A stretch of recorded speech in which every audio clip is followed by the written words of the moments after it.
my mom calling me at like, it was like 8 a.m. And basically she called me and she's like, Nani, you need to look at like what I sent you. Like, there's this revival going on at this college and like it's huge and I need you to look at it. And I'm like half asleep and I'm like, Mom, what are you talking about? Like, this is no way. She's like, Nani, I need you to look at it right now. And I was like, whoa. Like, immediately my spirit and like myself, I'm like, I want to be there. And like, I want to see this, but in person, not through a phone and not hearing people talking about it. I want to experience it. And I told my mom, it would be so cool if we can just take a van and I can just go there with all my friends.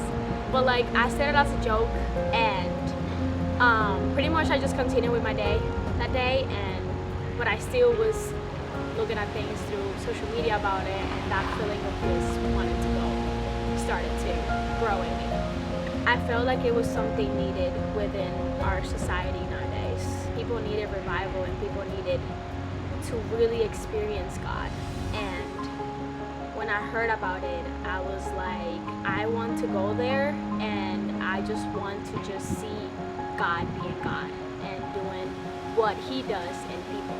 And I remember I had a meeting with Dr. Young, which is the Dean Chapel at our school. He brought up the topic in our meeting about Asbury, and of course, as soon as he mentioned it, I was like, why don't we take a van and we go? And again, I said it as a joke, just like I told my mom that morning, and he actually took me for real. So he was like, hey, if you get a group of students that will be willing to go and you spread the word, like, let's do it. Me and a couple of friends started to just spread the word around, and we started having actually students being interested on it. And at that moment, I knew it was official. Like, at that moment, I knew that the next day I was gonna be inside of a van on my way to Asbury. So I was just preparing my heart because I knew it was gonna be something like not normal. Once I got there, I started to pray a lot. And in my heart and in my spirit, I told God, I'm not gonna go there to request anything. I just wanted to go there and just praise Him for just being Him and how good He is. I remember being in the van, and it was like, 15 of us in this van, and we were all squished and all like, just in there. Man, that van ride was long, but it was so worth it. Like, we were all super anxious again to just get there already. And I remember in the van, again, I still had that feeling of me, and I was constantly praying and praying, not just for myself, but for the people that are in the van. And I was just asking God, you know the needs and you know the hearts of the people that are in this van, and I just ask you to just do your thing in their lives, that they don't come back the same. And I remember we all shared like what we were hoping to God to do, and hearing what people's needs were and hearing all of that, I continued to pray. I was just ready and super anxious to get there on that van ride. The moment we got there and I walked into that chapel, it was like walking into heaven. When I walked in, my heart started beating so fast, and as soon as I sat down, I just began to cry. The altar was just filled with people on their knees, and people like praying for other people, and people praising and shouting and singing, and just, it was just like a service, but it didn't feel like a service. It felt like it was more. And I was like, I finally made it, and my eyes are seeing what you're doing. God, my eyes can see what you're doing in people's lives right now and what you are still going to do. I knew that I was going through a phase where I wasn't being thankful enough, and I wasn't really praising God for who He is. So when I heard about this, I just wanted to be there to just praise Him for what He was doing. And I went with the heart, God, I'm not here to ask you anything. I don't need anything. All I want to do for you is come here and praise you. And even though I went with that desire and with that mindset, God still did so much in me. First thing that happened was there was this lady that came up to me randomly, and I was standing and I was just worshiping, and she goes, can I please pray for you? And I was like, yeah, of course. And she gave me this revelation that definitely opened my eyes, and it connected perfectly with what I was going through in that time. And it answered, and it made me realize a lot of things that I did not understand. Here I am on my knees crying, and I'm like thanking God, because even though I was not asking for nothing, yet He was showing me exactly what He was doing in my life and what He was going to continue doing in my life. Being there, He also used me in a lot of ways. There was this student that came with us.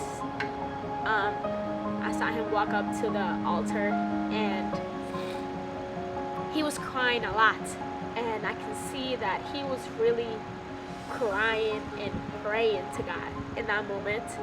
For some reason, God gave me this like feeling of go pray for him, and I'm like, nope, I'm gonna stay right here, I'm not moving. And I kept looking away, worshiping, trying to put myself on mindset and all things, and boom, my eyes would just lock back to this kid in the altar. So I finally made a step, and I walk up to him, and I pray for him. And as soon as I put my hand on that kid, I could feel the pain that he was going through, and I began to cry with him. And it felt like whatever he was going through and whatever God was doing inside of his heart, I was feeling it as well. He actually gave testimony after. He just felt like this weight that he was holding, he was released. He was filled with freedom. He just felt free. And that was an amazing thing that God used me in that moment, in that specific moment for that specific person. As well as for another pastor. A pastor randomly walked up to me, and he was like, I need you to come and pray for this pastor that's in the altar. And I was like, me? And he's like, yeah, you. And I'm like, okay. That feeling in my heart started beating fast, and here I am praying for this pastor who I don't know, and I did not know, because I finished praying and he was still in the altar, and I did not get to talk to him. But I got to pray for all the women in his ministry, and that was an awesome thing that God used me in that exact same time, in that exact same moment when I was there. In those days, God definitely moved. He did his thing, for sure. But I remember coming back, and I was ready to tell people that the same God that's over there is the same God that can move here. And I remember people asking me, how was it? Just tell me about it. And I'm like telling these people, but I'm like, the most important thing about all of this is that unity. There was people from all over the world and all over the place in this one place worshiping God. And that is so powerful. If the church will be united, and if the church comes as one to worship Him, God can move in a powerful way. I felt so happy and so privileged to tell people that I had the opportunity to go there. I think God definitely changed me. After that woman gave me that revelation, I began to be more patient and trust God in whatever He is doing in my life. I've been wanting to just be more and want more and more from Him, in a way that I've been wanting to grow more deeply with Him and have that experience one-on-one.